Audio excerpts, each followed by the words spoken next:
सही उत्तर। ठीक है, चलिए तो देखते हैं आज के क्वेश्चन है ये 5 इंपॉर्टेंट क्वेश्चन, डेली के 5-5 ये वाले पेपर के क्वेश्चन बहुत इंपॉर्टेंट होते हैं ये, तो इन्हें ध्यान से समझ लेते हैं। लिखा हुआ है 28 से कम, 28 से कम सभी अभाज्य संख्याओं का योग बताओ। तो 28 से कम, तो 28 से कम मतलब 2 से शुरू करें, 23 तक हो जाएगी। 2 3 5 7 11 13 17 19 23 26 तो कट जाएगा। अब इनको जरा जोड़ के देखो, क्या 100 सही आंसर है? 100 अगर ध्यान से करें तो क्वेश्चन को बड़े आराम से कर सकते हैं।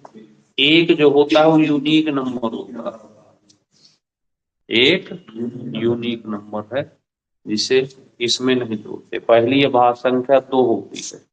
गुड मॉर्निंग, राम राम आर्यन भाई, आर्यन सर। 1 से 30 तक, 1 से 30 तक कितनी अभाज्य संख्याएं हैं? तो हमने आपको याद कराया, ऐसे याद कराए थे। अगर याद हो कि 100 तक में 25, 50 तक में 15, 25 तक में। अब आपको बताइए, यहाँ 30 तक पूछा है ये, तो 25 तक तो 9 पता ही है। और 25 और 30 के बीच में कितनी एक होती है कि 29। तो उस एक को अगर यहाँ पे और प्लस कर देते हैं तो 30 तक में हमारी कितनी हो जाएंगी? 10 अभाज्य संख्याएं हो जाएंगी। बात क्लियर है कि नहीं? 4 अंकों की सबसे छोटी अभाज्य संख्या बताओ। तो इस क्वेश्चन को तो याद कर ले तो बेटर रहेगा। 3 अंकों की सबसे छोटी 101। जैसे यहाँ पे 4 की बजाय 3 लिख देता। 3 अंकों की छोटी, तो ये भी पूछता है कई बार। और बड़ी पूछे तो 997। और 3 अंकों 4 अंकों की सबसे छोटी क्या हो गई? 1009। और एक छोटा सा होमवर्क आपके लिए कि अगर यहाँ पे 4 अंकों की सबसे बड़ी पूछ लेता तो कौन सी होती है? तो बताइएगा। 4 अंकों की सबसे, तो हमने 3 अंकों की बता दी, छोटी और बड़ी। 4 अंकों की छोटी लिखी हुई है, बस एक क्वेश्चन आपको सर्च करना है कि 4 अंकों की सबसे बड़ी अभाज्य संख्या कौन है। गुड मॉर्निंग उज्जवल भाई।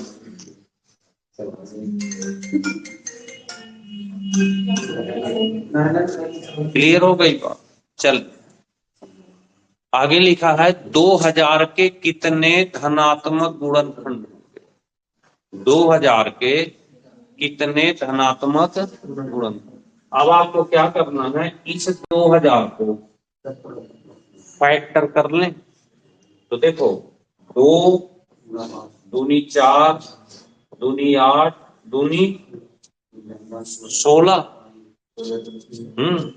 5 का ले जरा, 5 पंचे 25 पंचे 125। अब गुणा करो जरा। हाँ एलसीएम में ले रहे हैं, गुणा करो जरा, देखो कितना आ रहा है। 5 पंचे 25 125 गुणे 16 करो। 125 गुणे 2008 कितना आना चाहिए?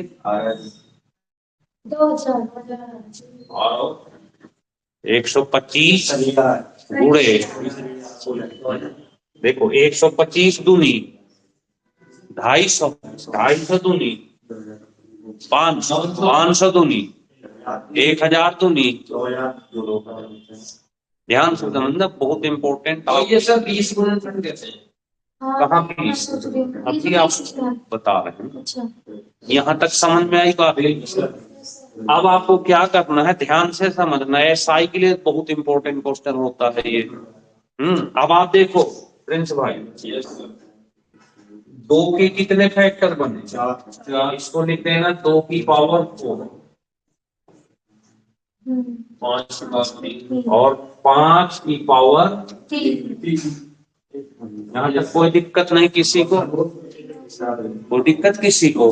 अब क्या करना, देखिए 1 2 3 4 फैक्टर, और हर फैक्टर का 1 होता है। तो आगे जब लिखना तो 4 + 1 लिखना, गुणे इसके भी 3 + 1 लिखना।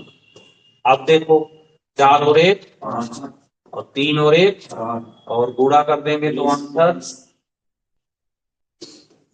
मतलब पावर के